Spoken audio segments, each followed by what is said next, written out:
ബോധം തെളിയുമ്പോൾ തൻ്റെ ശരീരത്തിലേക്ക് പടർന്നു കയറുന്ന അഗനാസിനിയെ കണ്ട രുദ്ര അലറി വിളിച്ചു. അവളെ തള്ളി താഴെയിട്ടുകൊണ്ട് സ്വന്തം വസ്ത്രമെടുത്തവൾ വാരിച്ചുറ്റി. അഗനാസിനി പൊട്ടിച്ചിരിച്ചു. ചിരിയോടുകൂടി വീണ്ടും രുദ്രയുടെ അടുത്തേക്ക് നീങ്ങി അഗനാസിനി അവളെ പ്രാപിക്കുവാൻ നേരം അഴിച്ചു മാറ്റിവെച്ച ആയുധമായ കത്തിയെടുത്ത് രുദ്ര അവളെ ആഞ്ഞു കുത്തി. ആ കുത്തുകിട്ടിയ അഗനാസിനിയുടെ കണ്ണുകൾ വെളിയിലേക്ക് തുറിച്ചു. അവളിൽ നിന്നും ഒരു ആർത്തനാദം പുറപ്പെട്ടു. ഭൈരവ! താഴെ ഇറങ്ങിയ അവൾ ബോധരഹിതയായി മരണം മുന്നിൽ കണ്ടുകിടക്കുന്ന മയൂരനയനയെ കണ്ടു. അർദ്ധനഗ്നയായ അവളുടെ ശരീരത്തിൽ ബാക്കിയുണ്ടായിരുന്ന വസ്ത്രവും കീറിപ്പറഞ്ഞിരുന്നു. മയൂരനയനയെ ആ അവസ്ഥയിൽ കണ്ട് രുദ്ര അലറി വിളിച്ചു. മയൂരനയനയുടെ ബോധം ആ വിളിയിൽ പകുതി തെളിഞ്ഞു. പക്ഷെ പെട്ടെന്ന് തലയ്ക്ക് കിട്ടിയ അടിയിൽ രുദ്ര താഴെ വീണു.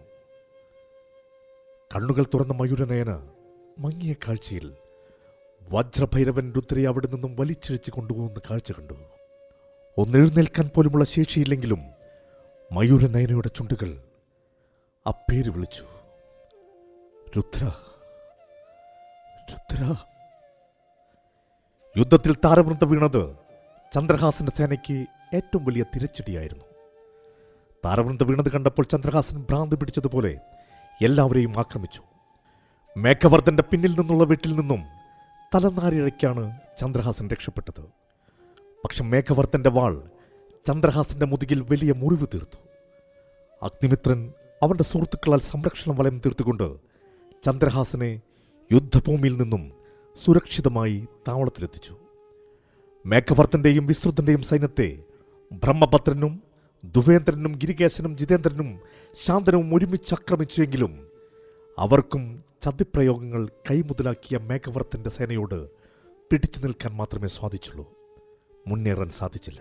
അതിന് കാരണം ചന്ദ്രഹാസന്റെ സൈന്യത്തിന്റെ മനോവീര്യം നഷ്ടമായി കഴിഞ്ഞിരുന്നു എന്നതായിരുന്നു.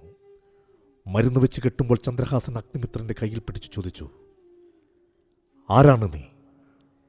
എന്തിനാണ് എന്നെ രക്ഷിച്ചത്? ഒന്നും പറയാതെ മുറിവ് വെച്ച് കെട്ടി പോകാൻ തുടങ്ങുന്ന അഗ്നിമിത്രനെ ചന്ദ്രഹാസൻ സംശയത്തോടെ നോക്കി. കൂടാരത്തിന്റെ വാതിക്കലെത്തിയ അഗ്നിമിത്രൻ തിരിഞ്ഞു നിന്ന് ചന്ദ്രഹാസനോട് പറഞ്ഞു,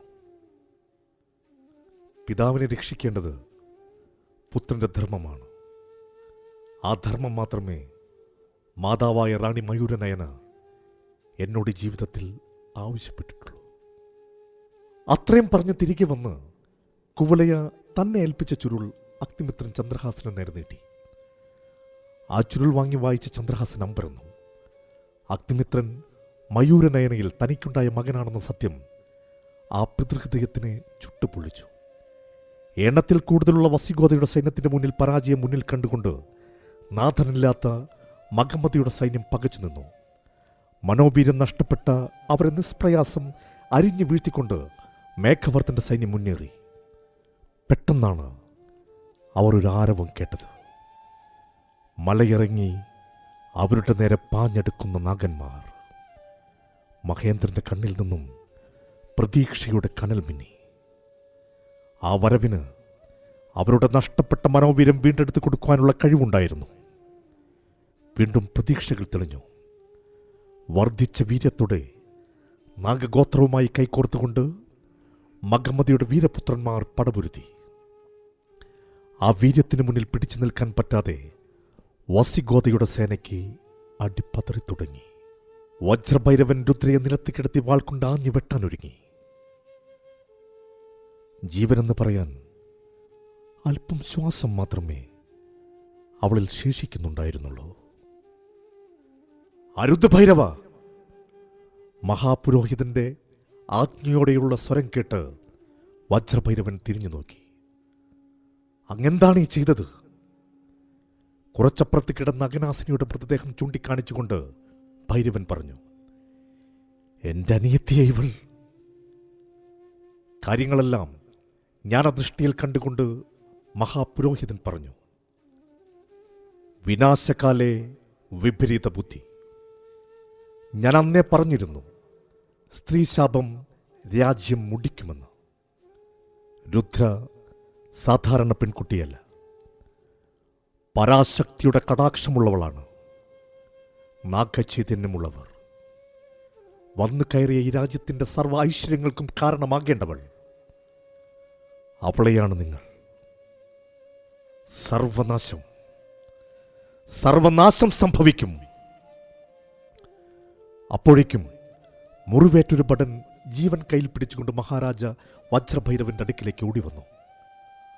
മഹാരാജൻ, അവിടെ യുദ്ധഭൂമിയിൽ നമ്മുടെ സൈന്യം പരാജയപ്പെട്ടുകൊണ്ടിരിക്കുകയാണ്. മേഘവർത്തിനെയും വിസ്തൃതനെയും അവർ വധിച്ചു കഴിഞ്ഞു. ഏതു നേരം വേണമെങ്കിലും കൊട്ടാരം ആക്രമിക്കപ്പെടാം. എന്ത്? കേട്ട വാർത്ത വിശ്വസിക്കാൻ കഴിയാതെ വജ്രഭൈരവൻ മഹാപുരോഹിതനെ നോക്കി. അപ്പോഴേക്കും പ്രകൃതിയിൽ മാറ്റങ്ങൾ കണ്ടു തുടങ്ങി. പേമാരിയും കൊടുങ്കാറ്റും വീശിയടിച്ചു. കന്നുകാലികൾ കൂട്ടിൽ നിന്നും കയർ പൊട്ടിച്ചോടുവാൻ തുടങ്ങി. ഇടിയും മിന്നലും ഭൂമിയിലേക്ക് ഇറങ്ങി വന്നുവെന്ന വിധം തോന്നുവാൻ തുടങ്ങി. രൂപം മാറിയ പ്രകൃതി ഇരുട്ടിന്റെ മേലാടയണിഞ്ഞ് സംഹാരതാണ്ഡവം തുടങ്ങി. എന്ത് ചെയ്യണമെന്നറിയാതെ ഭൈരവൻ മഹാപുരോഹിതനെ നോക്കി. ഒന്നും ചെയ്യാനില്ല മഹാരാജൻ, എല്ലാം അനുഭവിക്കുക. മഹാപുരോഹിതൻ രുദ്രയുടെ മുഖത്തേക്ക് നോക്കി. അവളുടെ ശ്വാസം നേർത്തു തുടങ്ങിയിരുന്നു. ഇനി അധികം താമസമില്ല മഹാരാജൻ. മരണത്തോടെ രുദ്ര സർവനാശിനിയായ പ്രേതാത്മാവായി മാറും. വസിഗോതയുടെ മൺതരികൾ പോലും രക്തത്താൽ ചുവക്കും. കർമ്മഫലം. അതിൽ നിന്നും രക്ഷപ്പെടാനാവില്ല മഹാരാജൻ. മണിരനെ നോക്കി മഹാപുരോഹിതൻ പറഞ്ഞു, സ്വന്തം പുത്രിയെ ഭോഗിച്ച പാപം ഇല്ല, ഒന്നും ചെയ്യാനില്ല. സ്വന്തം പുത്രിയോ? മഹാപുരോഹിതൻ അലറി. നാഗിര! ആ പേര് കേട്ട മണിരന്റെ നെഞ്ചു വിറച്ചു. രുദ്രനാഗിരയുടെ മകളാണ്. നിന്റെ രക്തം. വേച്ചുപോയ മണിരൻ വീഴാതിരിക്കാൻ തുണിലേക്ക് ചാരി നിന്നു. അവന്റെ മനസ്സിൽ നാഗിരിയുടെ ഭ്രാന്തി പിടിച്ച് മുഖം തെളിഞ്ഞു. അവളുടെ പൊട്ടിച്ചിരി അവന്റെ കാതുകളിൽ കേട്ടു. പുച്ഛത്തോടെ തിരിഞ്ഞു നടക്കാൻ തുടങ്ങിയ പുരോഹിതനെ വജ്രഭൈരവന്റെ വാക്കുകൾ പിടിച്ചു നിർത്തി.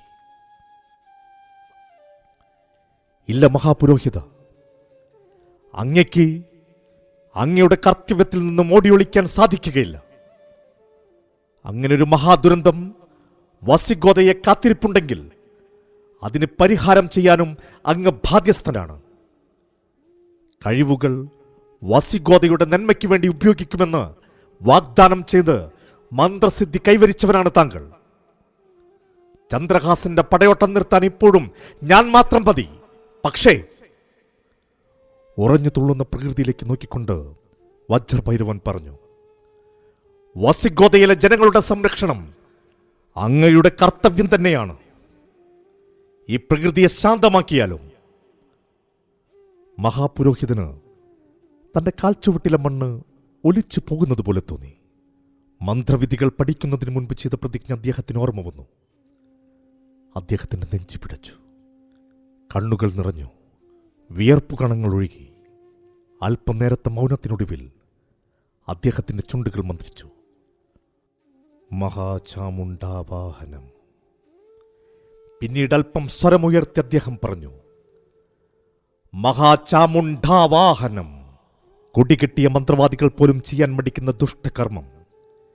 ജീവൻ പോകുന്നതിന് മുൻപ് ശരീരത്തിൽ നിന്നുള്ള ആത്മാവിന്റെ ആവാഹനം. തന്റെ വിധിയെ ശപിച്ചുകൊണ്ട് വജ്രഭൈരവന്റെ നേരെ തിരിഞ്ഞ് അദ്ദേഹം പറഞ്ഞു, ആവാഹന പൂജയ്ക്കുള്ള കളമൊരുക്കൂ.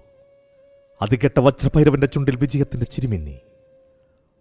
വളരെ വേഗം തന്നെ ആവാഹന പൂജയുടെ കളമൊരുങ്ങി. കൊട്ടാരം മന്ത്രവാദികളെല്ലാം എത്തി. പൂജ എന്താണെന്ന് കേട്ടവർ നടുങ്ങി. പക്ഷെ അവരെല്ലാം തല കുനിച്ചുകൊണ്ട് മഹാപുരോഹിതന്റെ വാക്കുകൾ അനുസരിച്ചു. 100ഓളം പൂജാരികളുടെ തലവനായി മഹാപുരോഹിതനിരുന്നു. മഹാമന്ത്രങ്ങൾ ഉരുക്കഴിഞ്ഞു. അഗ്നികുണ്ഡത്തിലെ പുക മുകളിലേക്ക് ഉയർന്ന് അന്തരീക്ഷത്തിൽ വലിയ ഒരു മന്ത്രക്കളമായി തെളിഞ്ഞു നിന്നു. അതോടെ താഴെ വരച്ചിരിക്കുന്ന മന്ത്രക്കളം തീ പോലെ ജ്വലിച്ചു. ആ സമയം നാഗഗോത്രത്തിലെ കൽമണ്ഡപം ഇടിഞ്ഞു വീണു.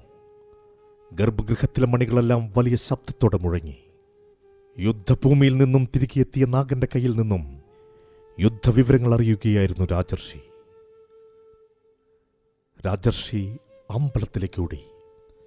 അവിടെ കാണിച്ച നിമിത്തങ്ങൾ കണ്ട് കാര്യമറിയാൻ പൂജിച്ചു വച്ചിരിക്കുന്ന രത്നോരുളിയിൽ പൂക്കളർപ്പിച്ച് കണ്ണടച്ച് പ്രാർത്ഥിച്ച രാജർഷി ഞെട്ടി. അതിവേഗം കണ്ണുകൾ തുറന്നു. അദ്ദേഹത്തിൻ്റെ കണ്ണുകൾ കോപം കൊണ്ട് ജ്വലിച്ചു. വർദ്ധിച്ച കോപത്തോടെ അദ്ദേഹം വസിഗോതയിലേക്ക് നോക്കി. അതിവേഗം തന്നെ അദ്ദേഹം മറുപൂജകൾക്കുള്ള കളമൊരുക്കി. അതിൻ്റെ ഫലം ആവാഹനത്തട്ടിലെ വിളക്കുകൾ കെട്ടതോടെ മഹാപുരോഹിതന് മനസ്സിലായി. അദ്ദേഹം വീണ്ടും മന്ത്രങ്ങൾ ഉരുവിട്ടതോടെ അണഞ്ഞുപോയ വിളക്കുകൾ വീണ്ടും തെളിഞ്ഞു. രാജർഷിയുടെ മന്ത്രക്കളത്തിലെ വിളക്കുകൾ അണഞ്ഞു. കോപാകുലനായ രാജർഷി വലിയ സ്വരത്തിൽ അലറി.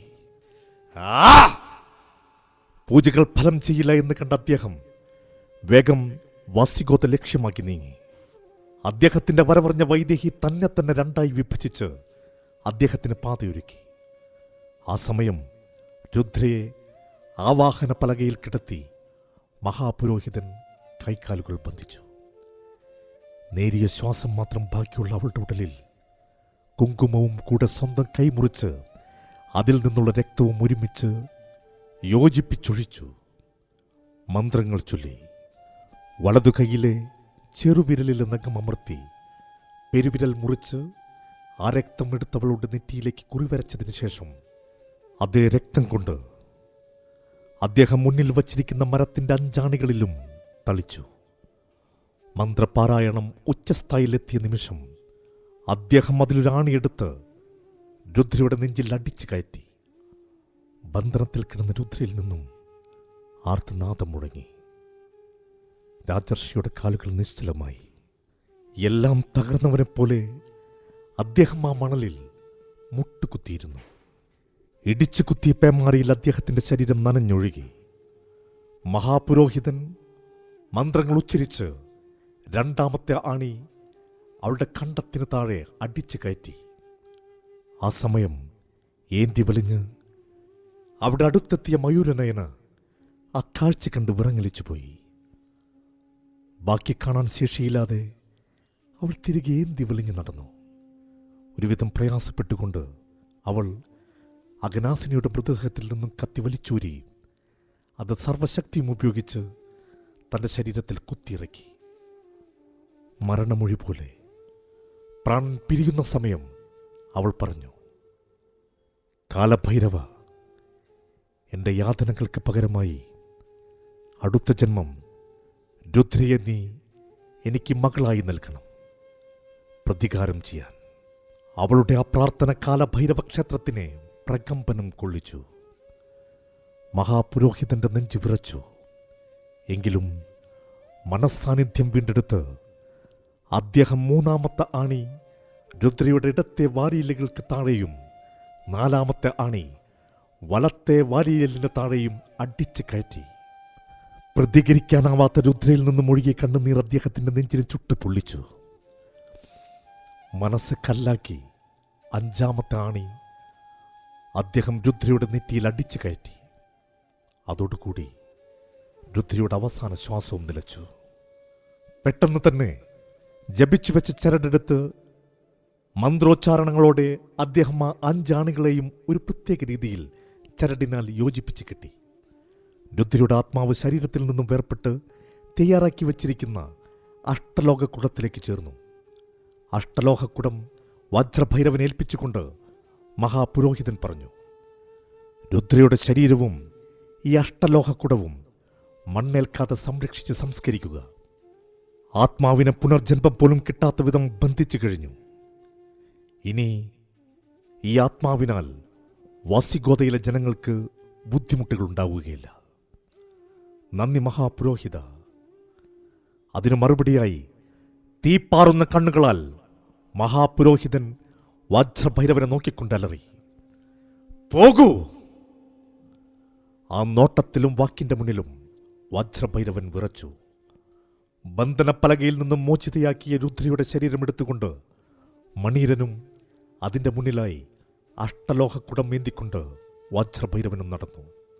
പുതുതായി കെട്ടിയുണ്ടാക്കിയ ആനക്കുട്ടിയത്തിന് മുന്നിലുള്ള കുറച്ച് പൊക്കിക്കെട്ടിയ ഗോപുരത്തിന്റെ ഉള്ളിൽ രുദ്രയുടെ മൃതശരീരം വെച്ച് അതിന്റെ മുകളിൽ അഷ്ടലോഹക്കുടം വെച്ച് ഇഷ്ടികകൾ അടക്കി അത് വാർത്തു. അതിവേഗം പണിക്കാരെല്ലാവരും കൂടി ആ ഗോപുരത്തിന്റെ പണി തുടങ്ങി. ഒറ്റ രാത്രി കൊണ്ട് അവിടെ ആ ഗോപുരം ഉയർന്നു. അത്രയും ആയപ്പോഴേക്കും കാഴ്ചകളിൽ നിന്നും ശ്വാസം കിട്ടാതെ കിതച്ചുകൊണ്ട് നിരുക്ത ഉണർന്നു.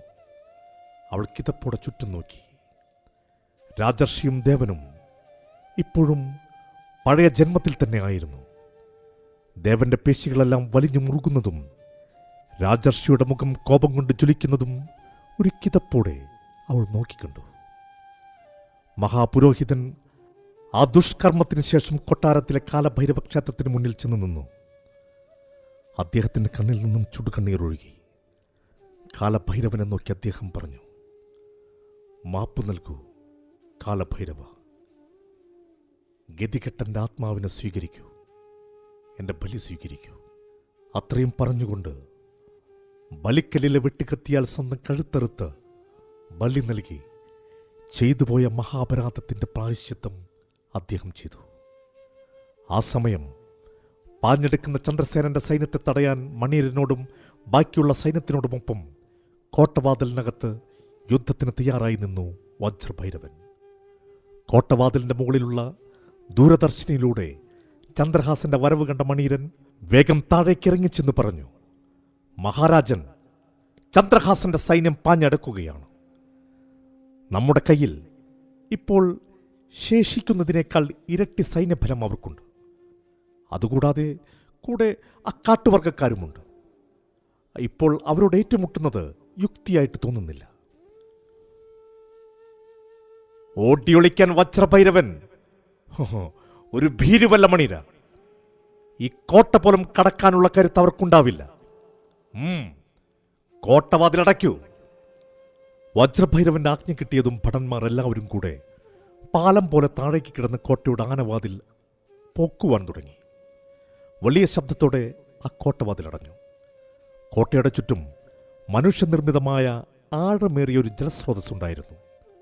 പക്ഷെ അതെപ്പോഴും അടഞ്ഞുകിടക്കുന്നതുകൊണ്ട് ആർക്കും അങ്ങനെ ഒന്നിനെപ്പറ്റി അറിവുണ്ടായിരുന്നില്ല.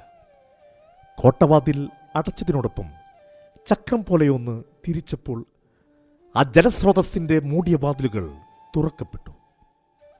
വാതിലുകൾ മാറിയപ്പോൾ വലിയ ഗർത്തം പോലെയുള്ള ഒരു ജലസ്രോതസ് കോട്ടയ്ക്ക് ചുറ്റും രൂപപ്പെട്ടു. അതിൻ്റെ വശങ്ങൾ കല്ലുകെട്ടി സംരക്ഷിച്ചിരുന്നു. അതിൻ്റെ ഉള്ളിൽ ധാരാളം മുതലുകളും ഉണ്ടായിരുന്നു.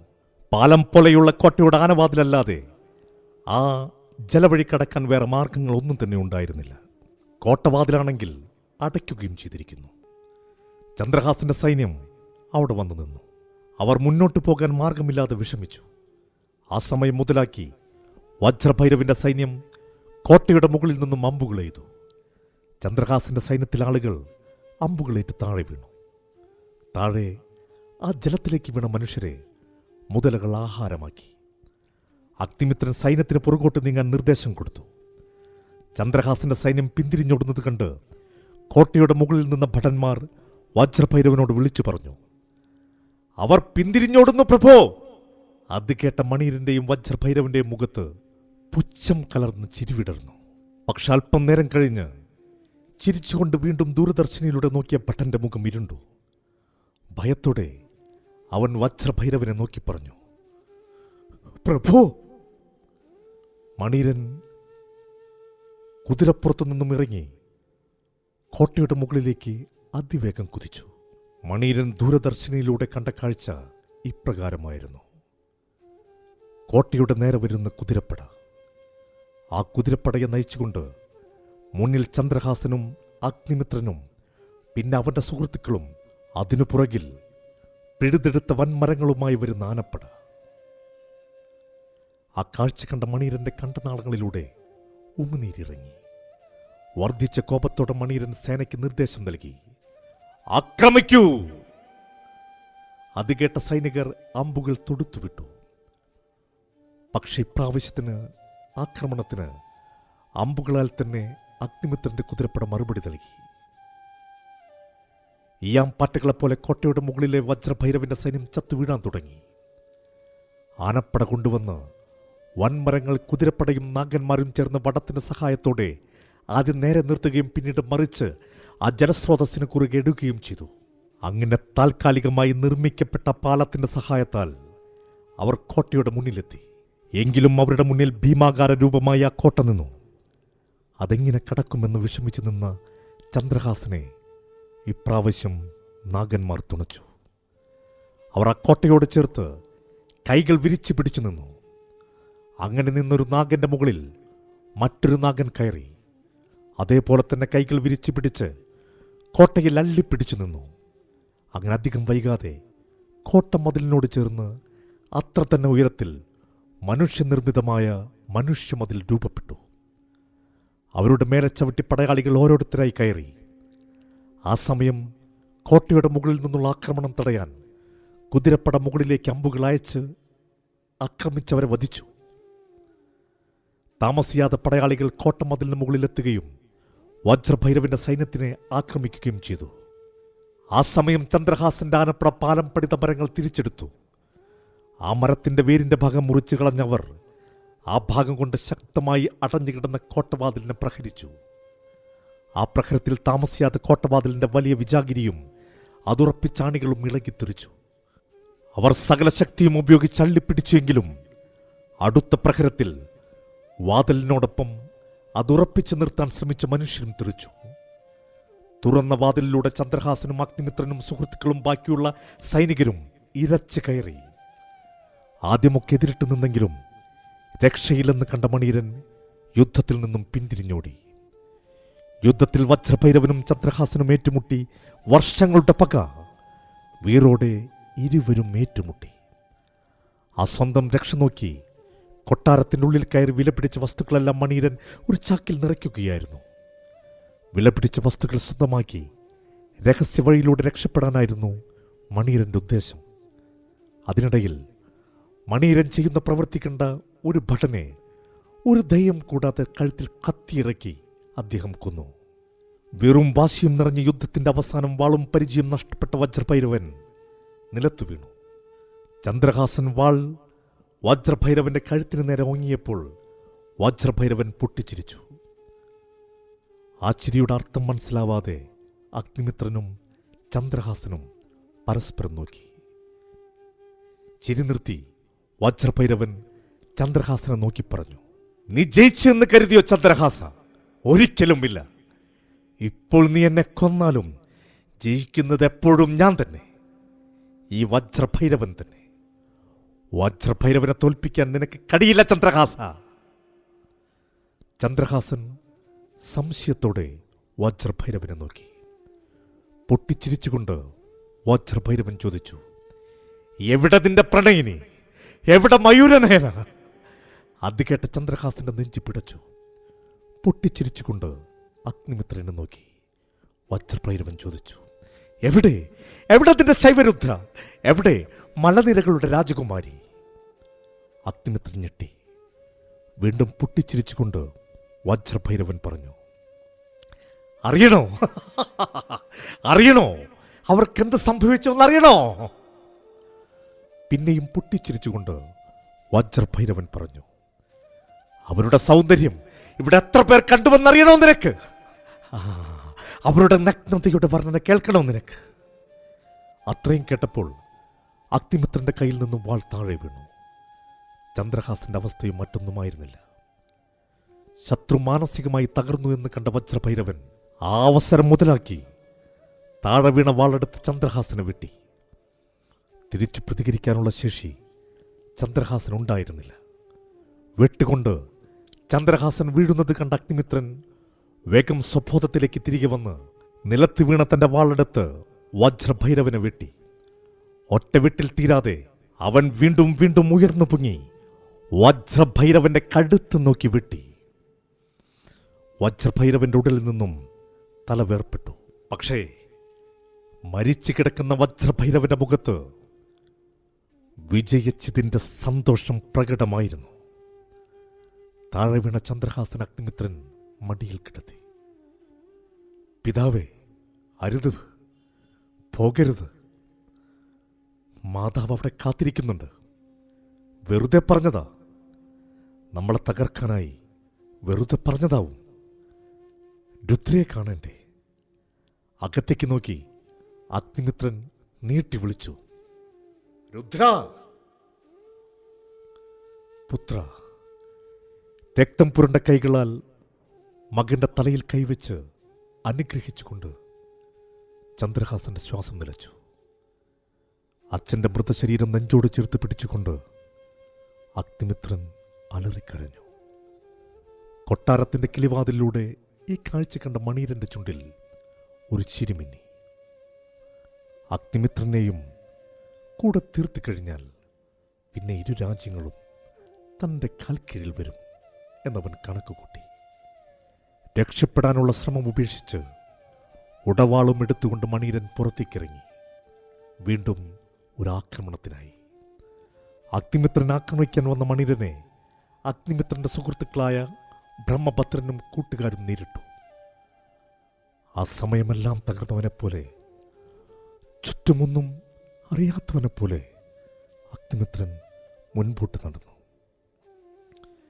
അവൻ്റെ കണ്ണുകൾ രുദ്രയെയും മയൂരനയനെയും തേടി.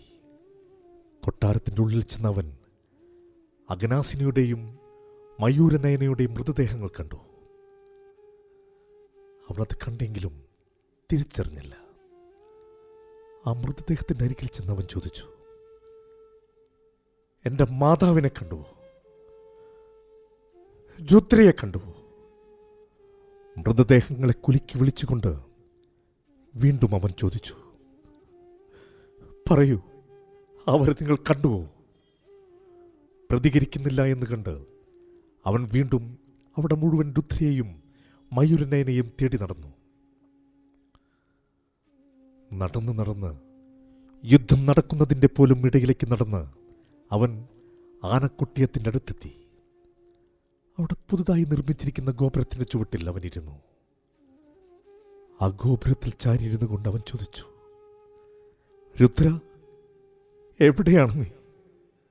ആ സമയം അഗ്നിമിത്രൻ അവിടെ ആയുധങ്ങളൊന്നുമില്ലാതെ നിൽക്കുന്നത് കണ്ട കുറച്ച് ഭടന്മാർ ഇത് തന്നെ പറ്റിയ തക്കം എന്ന് കണ്ട് ആയുധങ്ങളുമായി അവനെ വളഞ്ഞു. അഗ്നിമിത്രൻ അവരെ കണ്ടെഴുന്നേറ്റു. പക്ഷേ അവൻ ആക്രമിക്കാനോ അല്ലെങ്കിൽ രക്ഷപ്പെടാനോ ശ്രമിച്ചില്ല. പെട്ടെന്ന് അവനെ വളഞ്ഞെല്ലാവരുടെയും മുഖം പ്രേതത്തെ കണ്ട പോലെ വിളറി വെളുത്തു. ആയുധങ്ങൾ താഴെയിട്ട് അവർ അലറി വിളിച്ചുകൊണ്ട് തിരിഞ്ഞോടി. അവൻ ഓടുന്നത് കണ്ട് പുറകോട്ട് തിരിഞ്ഞു നോക്കിയ അഗ്നിമിത്രൻ ആ കാഴ്ച കണ്ടു ഞെട്ടി. ആ ഗോപുരത്തിൻ്റെ ഇഷ്ടികയുടെ എല്ലാം ഇടയിൽ കൂടി ഒഴുകുന്ന ചുടുരക്തം. അഗ്നിമിത്രൻ പതുക്കതിൻ്റെ അടുത്തേക്ക് ചെന്ന് ആ ഗോപുരത്തിൽ കൈവച്ചു. അവൻ്റെ കയ്യിൽ ആ രക്തം പുരണ്ടതും അവൻ അലറി വിളിച്ചു, രുദ്ര! ആ വിളിയോടെ കിതച്ചുകൊണ്ട് ദേവൻ അവൻ്റെ കഴിഞ്ഞ ജന്മത്തിൽ നിന്നും തിരികെ വന്നു. രാജർഷിയും പതുക്കെ കണ്ണു തുറന്നു. കിതച്ചുകൊണ്ട് തന്നെ നോക്കുന്ന 4 കണ്ണുകൾ കണ്ട് അദ്ദേഹത്തിൻ്റെ മുഖത്ത് വേദന നിറഞ്ഞ ഒരു ചിരി വിടർന്നു. ഇതെല്ലാം സത്യമോ? എന്നെ? നിരുക്തിയുടെ ചോദ്യം കേട്ട രാജർഷി പറഞ്ഞു, വിശ്വസിക്കാൻ ഇഷ്ടമില്ല എന്ന് വെച്ച് സത്യങ്ങൾ അങ്ങനെയല്ലാതാവില്ലല്ലോ. നിരുക്തിയുടെ കണ്ണിൽ നിന്നും ഒരു തുള്ളി കണ്ണുനീർ അടർന്നു വീണു. അവളുടെ കൈകൾ ദേവന് മുറുകെ പിടിച്ചു. നിന്റെ ജനനത്തിന് മുൻപേ തുടങ്ങിയ നിന്റെ കഴിഞ്ഞ ജന്മകഥ നിന്റെ മരണശേഷവും കഴിഞ്ഞിരുന്നില്ല. ഇപ്പോൾ വിശ്രമിക്കൂ, ഇനി നാളെയാവാം. ബലകൂടി ഇവരെ വിശ്രമ സ്ഥലത്തേക്ക് കൊണ്ടുപോകൂ. എനിക്ക് വേണ്ട എന്ന അർത്ഥത്തിലുള്ള രാജർഷിയുടെ കൈ ഉയർത്തിയുള്ള ആജ്ഞയിൽ നിരുക്തിയുടെ ചോദ്യങ്ങൾ അവസാനിച്ചു. ബലകൂടിയവരെ വിശ്രമസ്ഥലത്തേക്ക് അനയിച്ചു. അന്ന് രാത്രി നിരുക്തയ്ക്കും ദേവനും ഉറങ്ങാൻ സാധിച്ചില്ല. ദേവൻ അവളെ നെഞ്ചോട് ചേർത്ത് പിടിച്ചുകൊണ്ടിരുന്നു.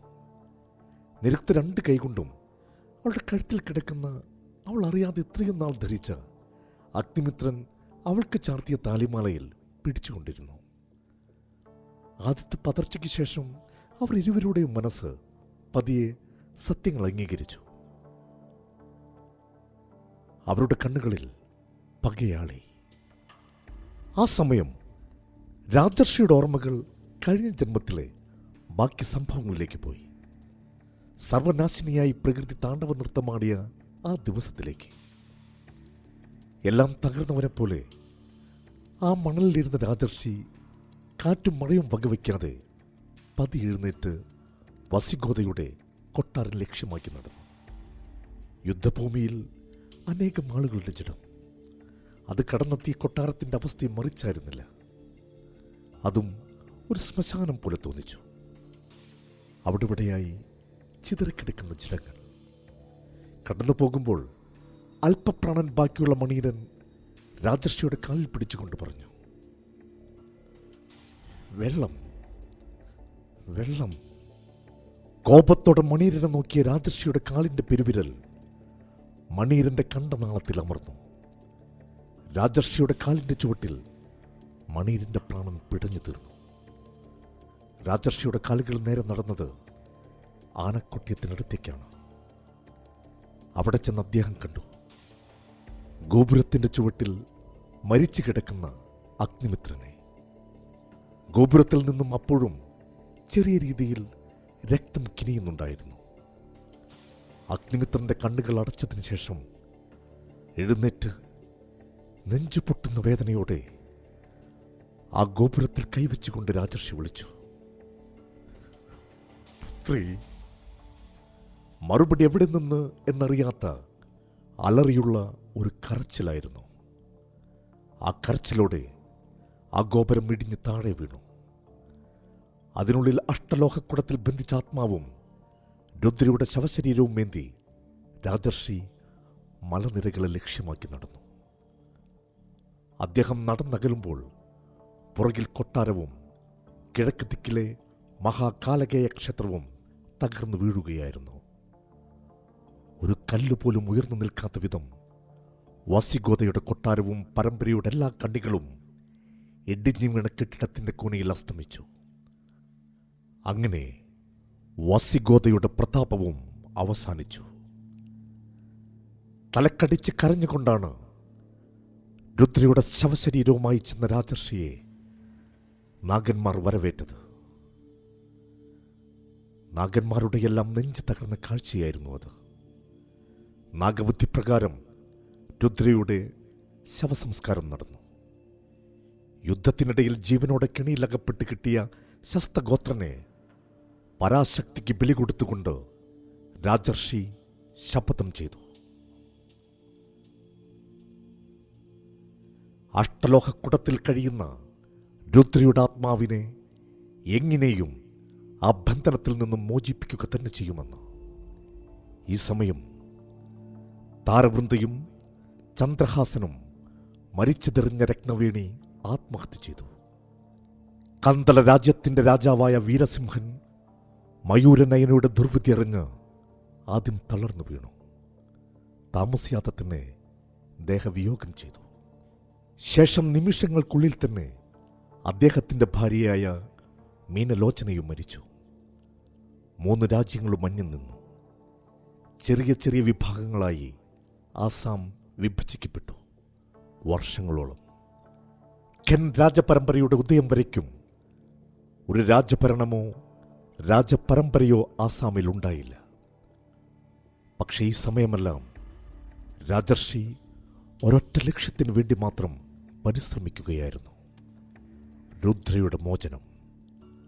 പക്ഷേ അതത്ര എളുപ്പമായിരുന്നില്ല.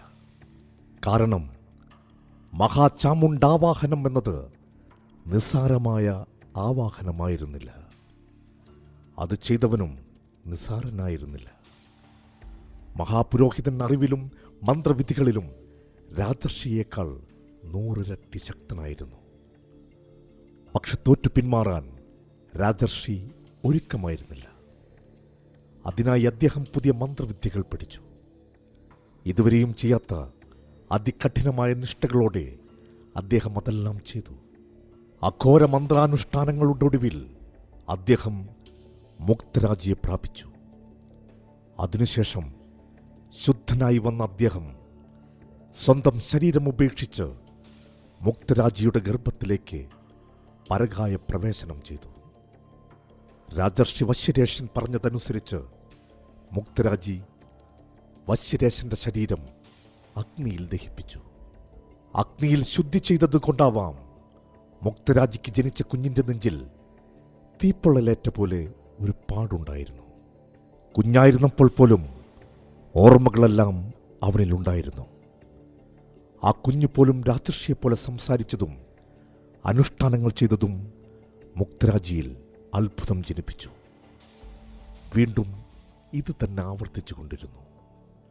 പക്ഷെ ഓരോ തവണ ജനിച്ചു വീഴുമ്പോഴും കുഞ്ഞിൻ്റെ നെഞ്ചിൽ തീപ്പൊള്ളലേറ്റ പാടിന് മാത്രം കഠിനത കൂടിക്കൂടി വന്നു.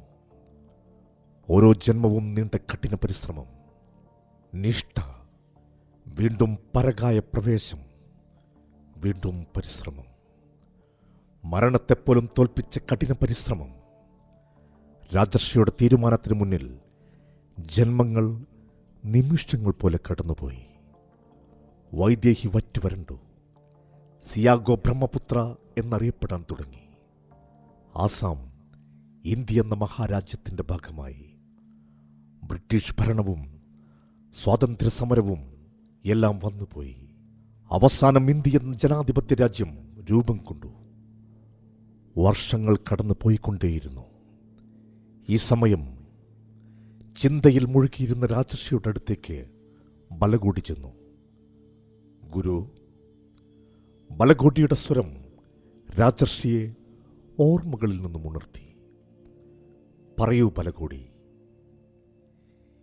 ഇനിയെങ്കിലും സമാധാനത്തോടെ ഉറങ്ങിയാലും. വർഷങ്ങളായി അങ്ങനുഭവിക്കുന്ന മാനസിക വ്യതയ്ക്ക് ഇനിയെങ്കിലും ഒരു ആശ്വാസമാകട്ടെ. സത്യങ്ങളെല്ലാം അറിഞ്ഞ സ്ഥിതിക്ക് തീർച്ചയായും നന്മ ജയിക്കും.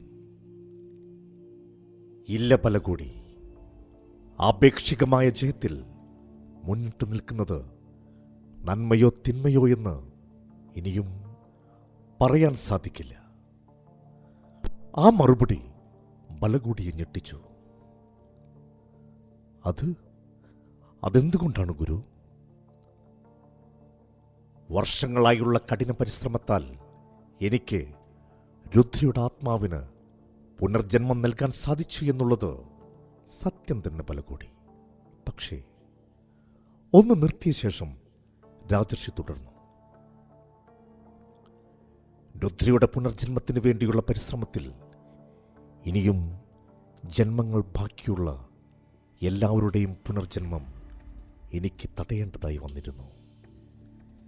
ജീവിതം രണ്ടാമതൊരവസരം ആർക്കും നൽകാറില്ല ബലകൂടി. രുദ്രയ്ക്ക് വേണ്ടി ഞാൻ രണ്ടാമതൊരവസരം വിധിയോട് പിടിച്ചു വാങ്ങിയപ്പോൾ അതേ അവസരം ഇനിയും ജന്മങ്ങൾ ബാക്കിയുള്ള വജ്രഭൈരവനും അവൻ്റെ കൂട്ടാളികൾക്കും കൂടെ നൽകപ്പെട്ടു. അപൂർവങ്ങളിൽ അപൂർവമായ പുനർജന്മ സമാഗമം. പക്ഷെ ഗുരു, അവർ തിന്മ പ്രവർത്തിക്കുന്നവരാണ്. നന്മയുടെ മുന്നിൽ തിന്മ തോൽക്കുക തന്നെ ചെയ്യും. അത് നമ്മുടെ വിശ്വാസമാണ് ബലകൂടി, നമ്മുടെ ആഗ്രഹം. കഴിഞ്ഞ ജന്മത്തിലും അവർ തിന്മ പ്രവർത്തിച്ചവർ തന്നെയായിരുന്നു. പക്ഷെ വിജയിച്ചത് അവർ തന്നെയായിരുന്നു. പക്ഷെ ഗുരു, അങ്ങനെയെങ്കിൽ എന്തുകൊണ്ടാണ് അങ്ങേക്ക് അവരെ അവസാനിപ്പിക്കാൻ കഴിയാത്തത്? രാജർഷിയുടെ മുഖത്ത് നിസ്സഹായതയുടെ ചെറിയൊരു ചിരി വിടർന്നു. അദ്ദേഹം പറഞ്ഞു, ഓരോ വ്യക്തിയും ജനിക്കുമ്പോൾ തന്നെ അവൻ്റെ അന്ത്യവും നിശ്ചയിക്കപ്പെട്ടിട്ടുള്ളതാണ്. അതിനെയാണ് നമ്മൾ വിധി എന്ന് പറയുന്നത്. അവൻ മരിക്കേണ്ടത് മറ്റൊരാളുടെ കൈകൊണ്ടാണെങ്കിൽ പോലും സമയവും സന്ദർഭവും ഒരുപോലെ വന്നില്ലെങ്കിൽ അതിനുവേണ്ടി വിധിക്കപ്പെട്ട കരങ്ങൾക്ക് പോലും അവനെ വധിക്കാൻ സാധ്യമല്ല. ഒരുപക്ഷെ വധിക്കാൻ ചെന്നവന് മരണത്തിന് കീഴടങ്ങേണ്ടതായി വരും. അങ്ങനെയെങ്കിൽ പിന്നീട് ആ മരണം നടപ്പാക്കാൻ വേറെ കരങ്ങളെ വിധിയേൽപ്പിക്കപ്പെടാം. ഇല്ലെങ്കിൽ ആ വിധിയെപ്പോലും തോൽപ്പിച്ചു കൊണ്ടൊരുവന് ചിരഞ്ജീവിയാകുവാനും സാധിക്കും.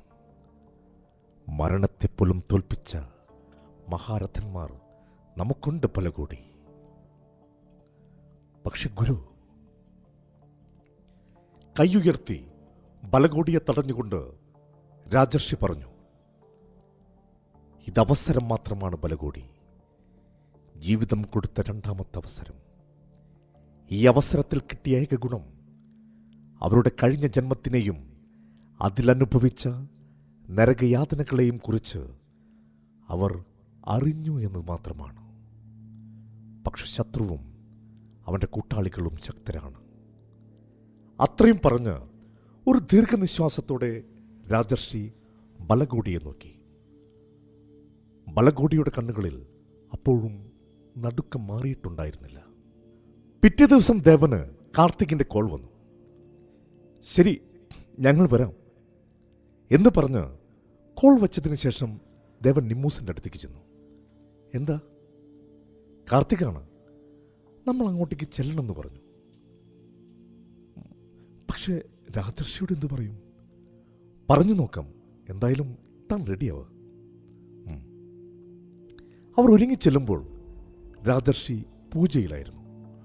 പൂജയിൽ നിന്നും കണ്ണു തുറന്ന് തിരിഞ്ഞു നോക്കാതെ തന്നെ രാജർഷി ചോദിച്ചു, പോകാൻ സമയമായി അല്ലേ? അത് പിന്നെ കാർത്തിക വിളിച്ചിരുന്നു. പൂജ അവസാനിപ്പിച്ച് പ്രതിഷ്ഠയെ വണങ്ങി രാജർഷി എഴുന്നേറ്റു. എഴുന്നേറ്റപ്പോൾ അദ്ദേഹത്തിൻ്റെ കാല് തട്ടി വിളക്ക് മറിഞ്ഞു. ആ ദുർനിമിത്തം കണ്ട് കഴുത്തിൽ കിടന്ന രുദ്രാക്ഷത്തിൽ മുറുകെ പിടിച്ചുകൊണ്ട് രാജർഷി പറഞ്ഞു, കാത്തിരിക്കുന്നത് അപകടങ്ങളും ചതിക്കുഴികളുമാണ്, ശ്രദ്ധിക്കണം. അപ്പോഴേക്കും നിരുക്ത വന്നതെറിഞ്ഞ് വൈജലോചന ഓടി വന്നു. താൻ ഇത്രയും നാളും കാത്തിരുന്നത് ഇതിനായിരുന്നു എന്ന പോലെ അവളുടെ കണ്ണുകൾ നിറഞ്ഞൊഴുകി. അവളുടെ കണ്ണിൽ കഴിഞ്ഞ ജന്മം രുദ്രയെ രാജർഷി തന്റെ കയ്യിൽ വളർത്താൻ ഏൽപ്പിച്ചത് മുതലുള്ള കാര്യങ്ങൾ മിന്നിമാഞ്ഞു.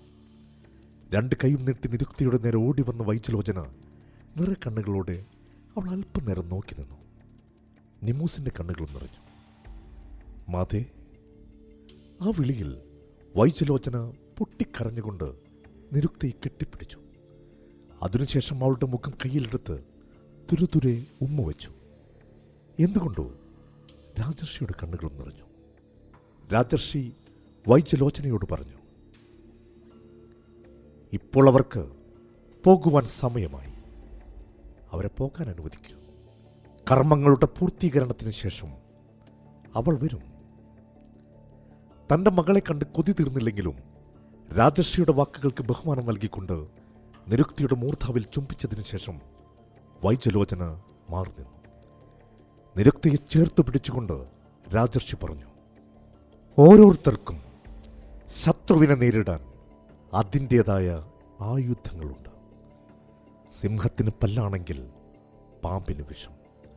കാലഘട്ടങ്ങൾക്കനുസരിച്ചും ആയുധങ്ങൾ വ്യത്യാസപ്പെടാം. നരസിംഹാവതാരത്തിന് ശത്രുവിനെ തോൽപ്പിക്കാൻ പല്ലും നഖമേ വേണ്ടി വന്നുള്ളൂ. എങ്കിൽ രാമരാവണ യുദ്ധത്തിൽ രാമന് ദിവ്യാസ്ത്രങ്ങൾ വരെ പ്രയോഗിക്കേണ്ടതായി വന്നു. നിന്റെ ശത്രുവിനെതിരെ ഉപയോഗിക്കേണ്ട ആയുധം അവൻ തന്നെ നിന്റെ കയ്യിൽ തരും. അത് കയ്യിൽ കിട്ടിയാൽ അമാന്തിക്കരുത്. താമസിക്കുന്ന നിമിഷങ്ങൾക്ക് ഒരു പക്ഷേ ജീവന്റെ വിലയുണ്ടാവും. പരാശക്തിയെ മനസ്സിൽ ധ്യാനിച്ച് പോയി വരൂ. ബലകൂടി നിങ്ങൾക്ക് വഴി കാണിക്കും. ആജ്ഞയനുസരിച്ച് ബലകൂടി ദേവനും നിമ്മൂസിനും വഴി കാണിച്ചു. ബലകോടിയുടെ പിറകിൽ ദേവന്റെ കൈപിടിച്ച് നിമ്മൂസ് നടക്കുമ്പോൾ അവൾ തിരികെ നോക്കി. ഗുഹയുടെ വാതിക്കൽ തന്നെ അവർ പോകുന്നതും നോക്കി വൈജലോചനയും രാജർഷിയും ഉണ്ടായിരുന്നു. അവരുടെ മുഖത്ത് അവളെ പിരിയുന്ന സങ്കടം തളം കെട്ടി നിന്നിരുന്നു.